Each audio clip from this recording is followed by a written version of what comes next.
برای توی کوچه رقصیدن، برای ترسیدن به وقت بوسیدن، برای خواهرم، خواهرت، خواهرامون، برای تغییر مغزها که پوسیدن، برای شرمندگی، برای بیپولی، برای حسرت یک زندگی معمولی، برای کودک زباله‌گرد و آرزوهاش، برای این اقتصاد دستوری، برای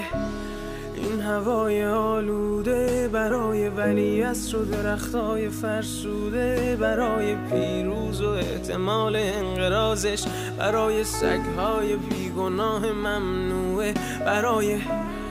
گریه های بیوقفه، برای تصویر تکرار این لحظه، برای چهره ای که میخنده، برای دانش آموزا، برای